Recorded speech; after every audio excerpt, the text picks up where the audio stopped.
My title is Vice President of Practice and Innovation for Emory Healthcare. And within that title, I'm the head of nursing education for our 7,000 nurses in our health system, which means when we hire and onboard new nurses, I work with an extraordinary team of folks that provides up-to-date training, preparation, skills, trainings, etc., programs for new graduate nurses, annual programs to onboard them and work them into our Emory fold. The innovation piece of my title is all related to resilience and resiliency. I was brought down here to look at ways to support, sustain, measure, and build resiliency programs for nurses, physicians, technicians, phlebotomists. Anyone that walks into a patient's room, I consider a healthcare provider. And so a big part of my role is in building partnerships across the system to support our caregivers so that they can provide compassionate care and the best care they know how. Well, the international pandemic crisis was the perfect time to step into a role like that. Maybe so. Maybe so. Got back up to 94, maybe 95.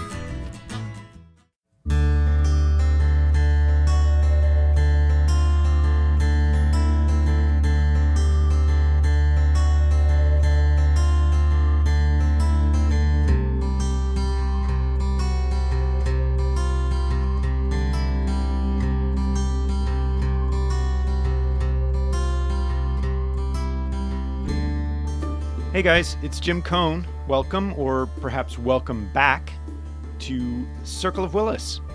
Some of you might remember that this is my podcast about science and the scientists who do it, brought to you by the generous folks there at VQR, at the Center for Media and Citizenship, and WTJU Radio at the University of Virginia here in fraught little Charlottesville. Folks, I haven't released an episode of Circle of Willis in a long time, and I'm not ashamed to say that the delay involved the recovery from my heart attack a couple of years ago. But it also included a new fellowship that I got that brought me a lot of joy through creative pedagogy. I don't know, how do you even say that? I'm 51. I've been doing this for a long time. I don't know how to say that word. And of course, the Rona.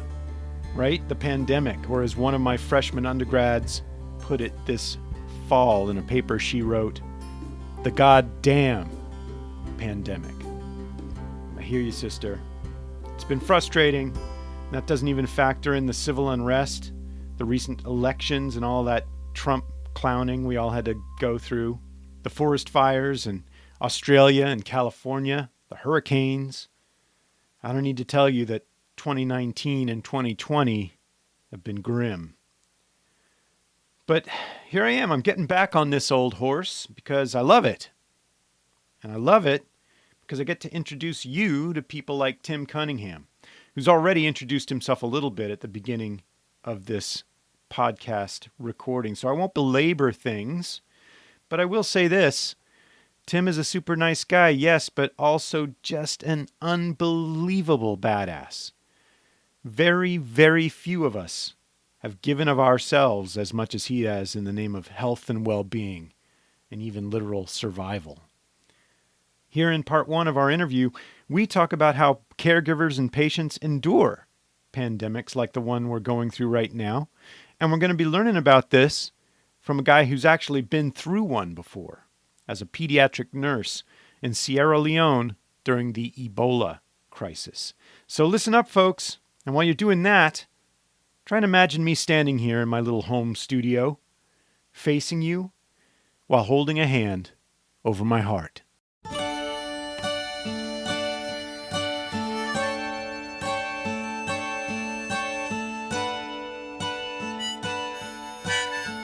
So, Tim.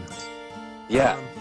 Tell me, what are you up to right now down there in Atlanta? So I started working here in Atlanta in August. And right when I thought I was figuring it out, COVID happened. So now it's a complete internal, external restructure of everything. And I'm also, actively practicing everything that I preach, which I'm not always good at doing.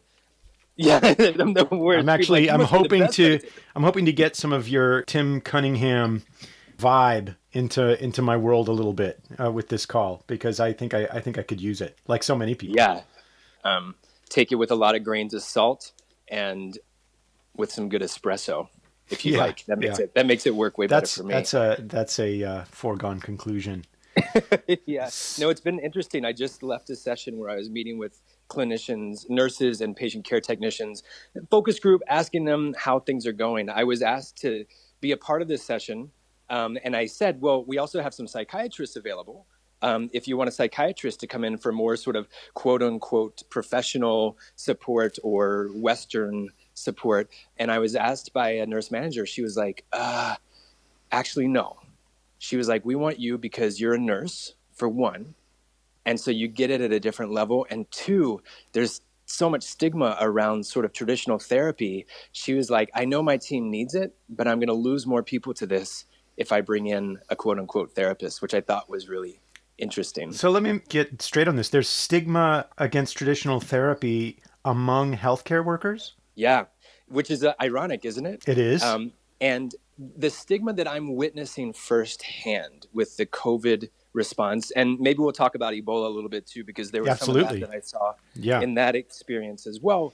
The stigma is more often nurses, technicians, sort of non-physician professionals.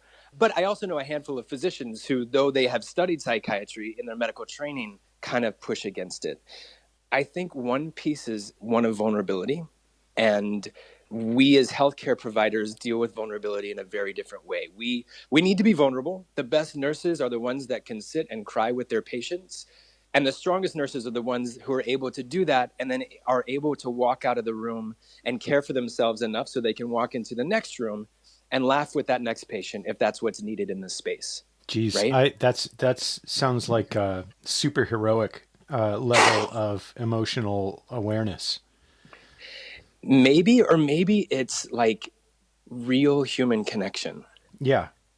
When I started offering support groups for COVID responders, nurses especially, I would end the conversations with, thank you for your heroic efforts. And I've been told by many nurses, they're like, we appreciate it, but we're not heroes. We are doing our best at what we are trained to do.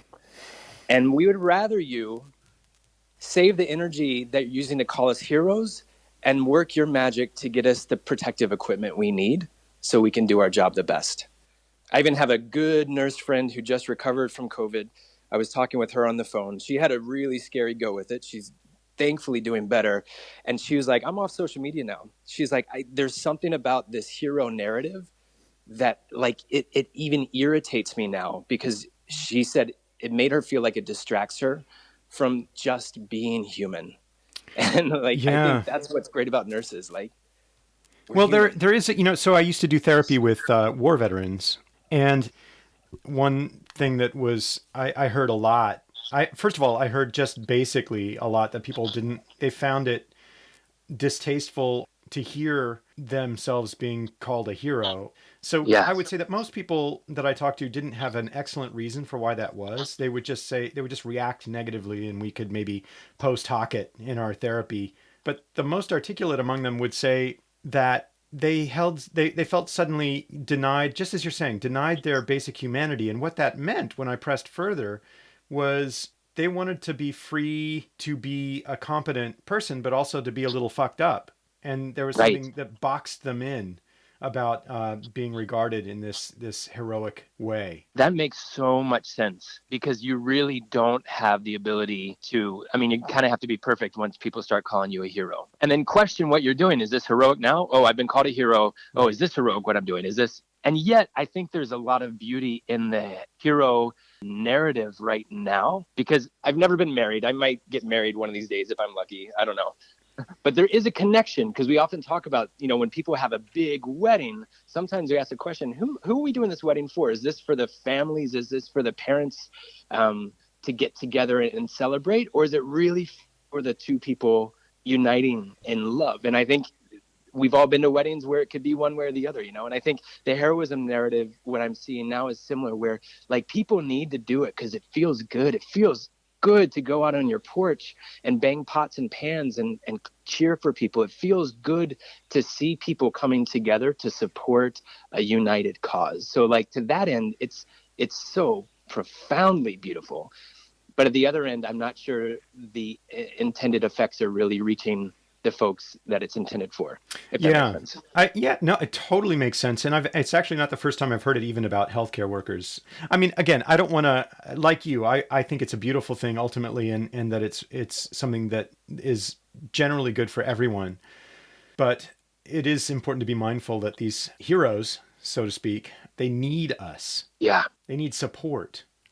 And so we need to think carefully about what that support probably is. And it may include cheering and being regarded as heroic, but it certainly can't end there. Absolutely. And it's that support, what I'm learning from the folks that I'm talking with, is also the knowledge that there are people willing to hold this space for them, whatever that space means or needs. I mean, this is a novel coronavirus, and everything about it is novel, including the way we respond and react. We just don't know. And I think in that not knowing, some of the best way that we can support each other is to admit we don't know, but I will be present with you in this space. And I will do my best to be open to whatever outcomes arise and work with those. So if it's a parade, great. That's kind of more fun. If it's looking at each other for 3 minutes straight with my hand over my heart and yours over your heart, which says, I want to hug you or hold your hand, but I can't. But my hand over my heart says, I see you and I'm with you and I love you. That's something that I learned treating Ebola patients in Sierra Leone who were on lockdown for 2 years. 2 years in these countries in West Africa. And in Sierra Leone, people started putting their hands over their heart, and that replaced the handhold, the hug. That replaced the conversation at the mosque, at the church, at the market, in which you're right up in someone's face. You're smelling the breakfast on their breath. But now we step back, we put our hands over our heart. So maybe that's a way. But how do we authentically hold space? And I think that's how we can best support. Can we pivot a bit and visit Sierra Leone with you? When do you first arrive there, and what are the circumstances when you first arrived there? So I was finishing my doctoral work in public health. I was working part to full-time as a nurse, emergency nurse, mostly nights in New York City while getting through school. Ebola hit, and I read a newspaper article interviewing a charge nurse, nurse matron in one of the hospitals in Kenema district. It's in the New York Times. And basically, she was asked what she needed after she talked about what it was like to come to work every day with fewer and fewer of her staff members there because they're all dying of Ebola. And she said, we need people that can hydrate patients, period. We still don't have a cure for Ebola. We're finally getting closer. I mean, in 1975, we first learned about this disease, but we're finally making some progress. And she said, we know that people can survive with nutrition and hydration. And when I read that, I'm an emergency nurse. That's what I do all day. I hydrate people, stick IVs in people and give them fluids. I was like, I think I can do this. So I put pause on my graduate work and flew to Sierra Leone with an organization called Partners in Health.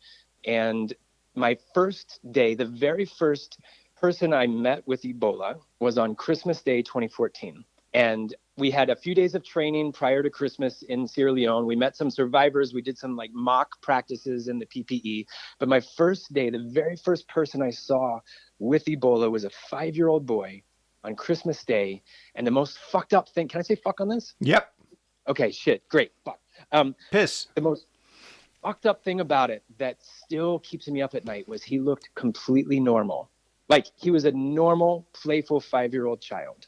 And everything I'd read, including The Hot Zone, which is a great work of fiction, but you should probably not read it before you're walking into a pandemic. Everything I had read was, blood and gore and bleeding and suffering. And so I was mentally ready for that. But when I saw this normal looking child, my heart broke because I was like, how can this kid be sick, right? Fortunately, He survived. Did he get sicker as things went along? No, he didn't. And that's what's weird about Ebola.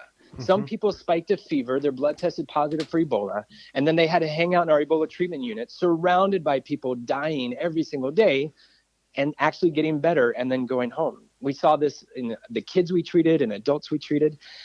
it's also a confusing disease. So started late December 2014. I flew home right around Valentine's Day 2015. So spent 9 weeks there.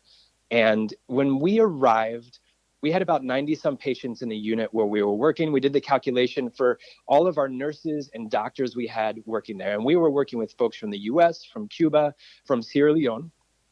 We had a patient to provider ratio that allowed us to provide about 20 minutes worth of one-on-one patient care in a 24-hour period. We had so few providers and so many patients. And if you think about that, like the folks that got sick with Ebola and were treated in the US, they had 30 plus doctors and nurses, specialists from around the world tending to them, one individual with all equipment and gear 24 hours a day. Yeah. So it was stressful to say the least. And by this time, you're not arriving there at the beginning of the pandemic. No, the epidemic. no. You're arriving there, as you said, something like 2 years in, right? Yes. So about a year in, officially in Sierra Leone. And I think our team arrived right as we were kind of either just on the other side of the peak or right around the peak in that specific region. Like COVID, right. We saw peaks and troughs throughout the three worst hit countries. So it was busy. It was not quite as busy as what it had been before, but we did have some really hot, heavy days. And then when our team arrived, more and more providers were getting access to be able to come. So even on the worst days, we had more docs and nurses. So that kind of eased the workload a little bit. And so how are people coping? The biggest take homes that I learned from that, and I've written on it, and it's something that I'm really trying to impress upon people here with COVID. It seemed that a sense of camaraderie was one of the most influential factors when it came to coping skills and well-being. And you're talking about among the caregivers?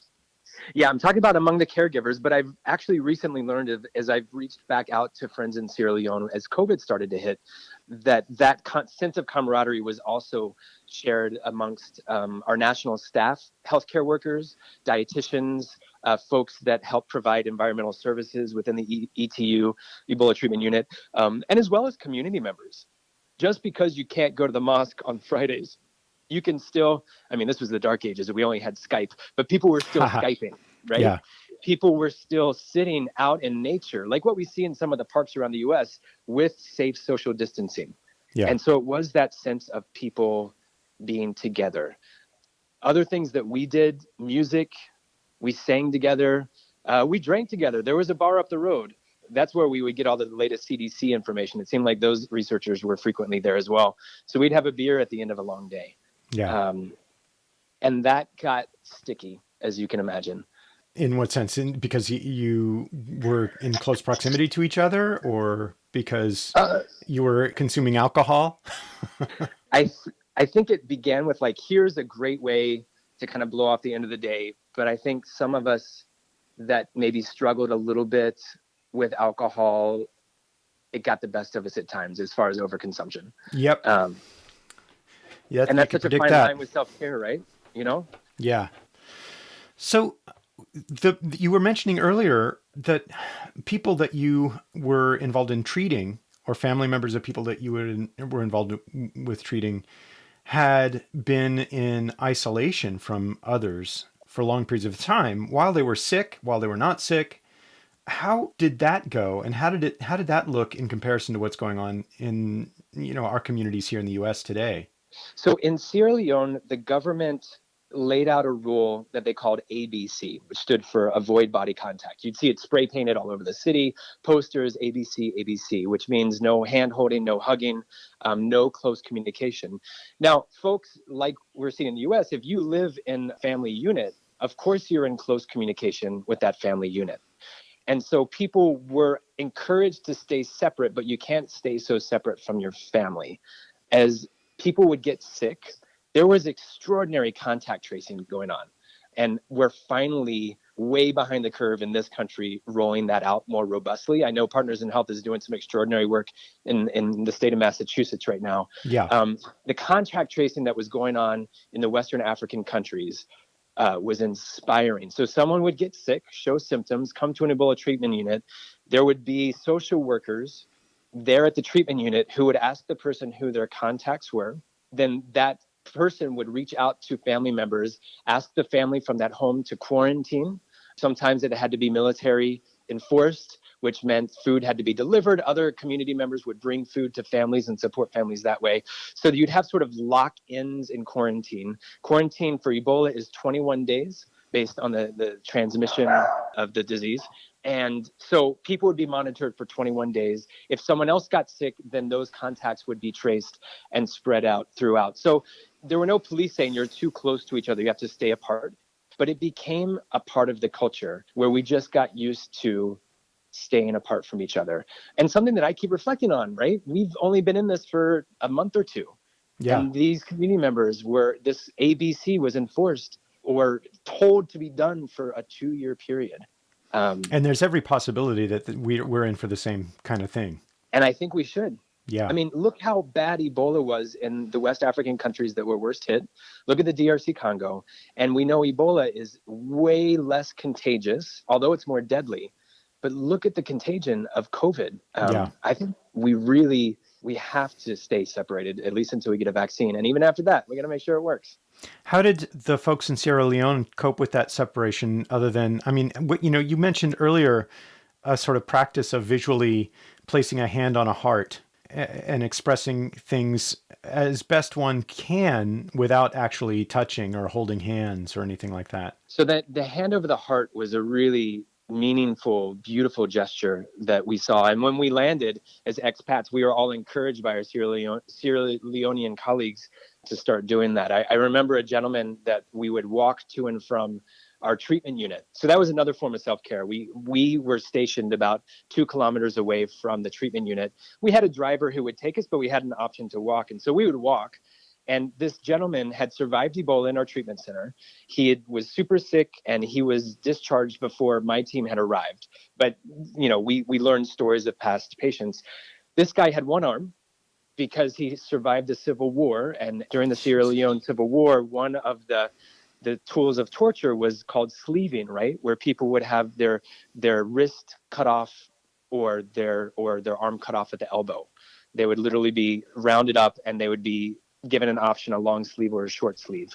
And so he was missing one arm, and with his good arm, every single day when we walked by, he came out to his front yard and he put his hand over his heart. And I think about That's all right. think about the firefighters. I think about the folks coming out on their balconies and cheering for care providers. Like, this guy was that in 2015. Yeah. An army of one, but representing what the world is doing now. And he would encourage his kids to come out. And kids are kids. Kids were playing. You would see parents constantly trying to keep kids separate, but you can only do so much with kids. Yeah, that's right. And kids are really taking a lot of the brunt of these kinds of things. So much, yeah. And knowing that they need that level of contact. So you would often hear the voices of loving parents scolding their kids to kind of separate a little bit, kind of a lost cause. Hands over hearts. And you would hear people yelling at each other across the street from house to house, which was kind of a beautiful sound because it was kind of acknowledging we can't get any closer, but we still want to know what's going on with our neighbors. Yes. So like an amplification of sound is like song almost. Indeed. And I've been doing it myself. I put a little table. My wife Kat and I made a little victory garden, and Cool. we transformed our front lawn into a garden. I should say she did while I sat scandalously watching. But I did put out a little table and chairs out there, and I like to sit out there in the mornings and in the evenings. In the mornings with a cup of coffee, and in the evenings with a glass of wine. And I troll for social contact. Like I'm a living, will you be my friend sign. And people are happy to oblige. Yeah. Something that I think came up in Sierra Leone, and I think is coming up here too, is the recognition of the intense need for connection that I think we've muted with social media. I feel connected because I got 20 likes on my last post. Right. We think of it in my lab as the equivalent of having eaten 20 Doritos. Now I feel sated. Yeah, right? When you were in Sierra Leone, we'll get back to the U.S. again pretty soon. And you were exhausted. You would go grab a drink with colleagues, and that got a little dicey at times. But what that really reflects is your need as a human being for relief. Yeah. And what I wonder is, what did you experience? What were some of the options for that? And given how shy, ironically, caregivers can be about seeking out therapy, hmm what did people do for each other, and how did people seek help? A couple of things. One thing that I found incredibly helpful, and this was taught to me by a father of a kid, two of his children were in our unit. So in our unit, we had a suspect ward and a confirmed ward. And within each of those two areas were multiple wards inside. So we could, bed hundreds of people. But if you had symptoms of Ebola, you would go to our suspect ward. Your blood would be drawn, and then it would take 2 to 4 days to get the blood results back to say whether you had Ebola or not. So in that sort of interim period, you had to stay within the treatment unit, but away from all the people that we knew who had Ebola, so you didn't possibly get infected. Right. Then when your blood results came back, if you were positive, you'd go to our confirmed ward, or if you were negative, you'd go back home. We had a bench outside of our suspect ward. Underneath this beautiful old mango tree, there's a little shelter over the bench. And there were two fences, each 3 meters apart, but they were see-through. They were like chain link or plastic, sort of that plastic link fence you see in all the MSF, Doctors Without Borders images. And one day I was walking home from work and I saw a guy sitting there at the bench. And I don't even know why I went over there because I was exhausted. I was done. I was beat. But I don't know. So I went over and I asked if I could sit next to him. And he said, yeah. And we sat it from a distance. And I looked and he was facing off with his two kids who were on the other side of the fence, holding hands, waiting for their blood results. Oh. And the guy told me, he said, I'm a local teacher here. The school shut down really early in this pandemic, so I don't have work. And both my kids spiked a fever yesterday, so I brought them here because I know that's the right thing to do. And as we were talking, he told me about from sun up to sundown, he sat on that bench telling his kids to drink water, to eat food, to listen to the nurses and the doctors, take whatever medicine they give them, and stay next to each other. And he literally created this mantra over and over. And the kids were nodding. You could see they were scared. And he shared that with me. And then we talked about something, and then all of us laughed about something. I can't remember what. And then I left. And he took care of me in this way that I don't even have words for. But I think part of it as caregivers was communicating with people who were not lying on the stretcher dying of this horrible disease.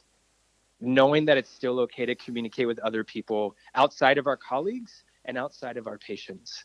So the ability to hear his story, I think that brought a big sense of healing to me. And also connection among providers. When I came home, I had to go to I was living in New York City at the time, was in a 750 square foot apartment in Midtown, New York. And the rules at the time were you go into quarantine and you don't leave for 21 days, no matter what. Even my plumbing broke at one point. My shower didn't work. My landlord wouldn't come fix it because he was afraid that I was going to make him sick because there's so much fear. So the state of New York, I called them and I was like, I don't have a shower that works. The state of New York delivered me a bucket. They brought it to my door so I could take bucket showers. So many layers of symbolism there. Yeah, right. And they're like, we're so proud of you, hero. Thanks for all you've done. Here's a bucket. Here's a bucket. And one thing that I had asked for as a pediatric nurse, our survival rate for children was 20%. God. There was so much. God. Are you... I can't Yeah, even fathom that. It was really bad. It was really bad. So I told the state of New York, who was putting me in quarantine, I said, I'm a runner. And I know that for me, moving my body helps me heal. And so one of the reasons I walked with the teams back and forth, like we were able to do that. Every now and then, some of my colleagues and I would have energy and we'd go for a run, safely distancing through the community where we were staying. So I told the state, I was like, I'm a runner. I live near Central Park. Can you give me a waiver to let me break quarantine from, I don't care, 2 a.m. to 4 a.m. every day? I'll go run alone in Central Park. No one's going to be out there. And that way I can take care of myself and be safe. And the state was like, nope, you're a threat to the health of the public. not going to happen. And then they're like, but we will give you a therapist for free, and they will Skype in, as much as you need. And I was And the therapist will run for you. Yeah, exactly. Right. They will brag about how good their running is because they're talking with all these people who are in quarantine. It's just this amazing spring day out here. Yeah, totally. Oh, if you could only smell the air. Yeah. And so I graciously or not so graciously turned that down. But then my colleagues that I worked with, we set up this sort of Skype communication where if any of my colleagues called at any time and my phone was on 24/7, I would drop everything and pick up to have a conversation with them. And the same they would do for me. And there's still some folks that I have that connection with. I've never done well with Western therapy. I've fired a lot of therapists or they've fired me. But Same. that's why we get along, Jim. Yeah. The connection with my colleagues that way has been the most meaningful and has prevented me from making choices in my life that I would have regretted severely. You're a special person though, Tim. You're a special person. And I wanna suggest to you that one of the ways in which you are special is that you are uniquely capable of being vulnerable. And I really do think of that as an ability, like a capability that some people can yield their own efforts in response to someone else's offer of help. And that's a unique place to be for a lot of us, especially a lot of Americans. We're supposed to be so individually capable. But you're really quite capable of doing that. And I'm not sure that being vulnerable is the same thing as accepting help, but I think it invites the possibility because it invites bonding, and at the very least bonding and open communication and authentic connection is salubrious. I'll use the GRE word. It's helpful, nice. Right? It's nice. Yeah. And so, one of the things that I've been telling people, to the extent that I can give any kind of advice in this situation, is to embrace vulnerability whenever they can, because that's just sort of sets the stage for an authentic personal contact with somebody. Yeah, I think you're absolutely right with that, Jim. And I would almost suggest adding to that, or at least in my opinion, microdosing vulnerability. Microdosing vulnerability. Fascinating. What do you mean? So Ebola, my experience working with people who were affected by Ebola radically changed my vulnerability. Before I was a nurse, I was a professional actor. And in my acting training, vulnerability is key because you're never going to connect with an audience if you're not vulnerable. So I had some non-real life theater training and was able to kind of tap into that when I was feeling it come up treating Ebola patients. Prior to Ebola, I was not as vulnerable as I am now. And I think as we look at casting a supportive net for all of us, because we're all affected by COVID, if we can help folks recognize when they're having a micro vulnerable experience, that's that micro dose. If we can support that, not be like, hey, yeah, high five, you're vulnerable now. Good for you. Let's blast this on social media because that's going to shut them down even more. But if we can help people recognize that, I'm afraid that when we say the V word, many people think if I need to be vulnerable, that means I need to sob for days straight. Yeah, right. And everything fall apart. That's not vulnerable. I mean, that's a form, sure. Yes.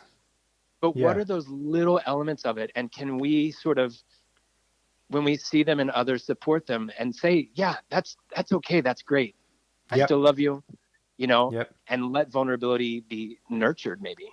Yes, I love this idea, the of microdosing vulnerability, because one of the reasons that people avoid vulnerability, of course, is that there's this perception, there's this fear that if they open the door a crack, it'll open it up all the way, and then they're just going to be non-functional for a month as they, fall on the ground and sob. And there, it can feel that way. I have felt that way in the last few weeks, a couple times. Yeah.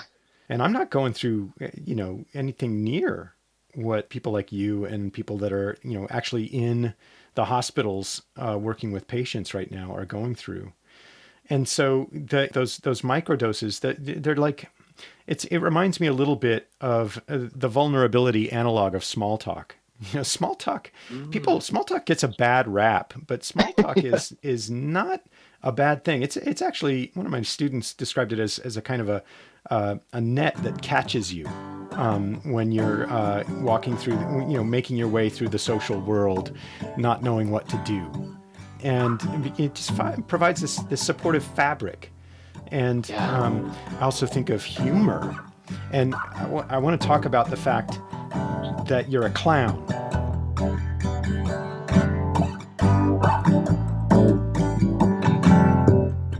Okay, that's it. Thanks to Tim Cunningham for an unusually candid and sensitive conversation, given how public he knew it would be. And thanks also to you, the listener, for forgiving our audio quality as we adjust to the realities of podcasting in the age of social distancing. Also, watch for part 2 coming up in a couple of weeks, maybe sooner, where Tim and I talk about the existential and life-affirming practice of clowning, and indeed about how clowning dovetails with nursing and medicine, especially during times of crisis. Yes, folks, you heard that right. I am talking about clowning. I'm using the word clown, C-L-O-W-N. What is this all about? Well, you'll have to wait till part 2 to find out.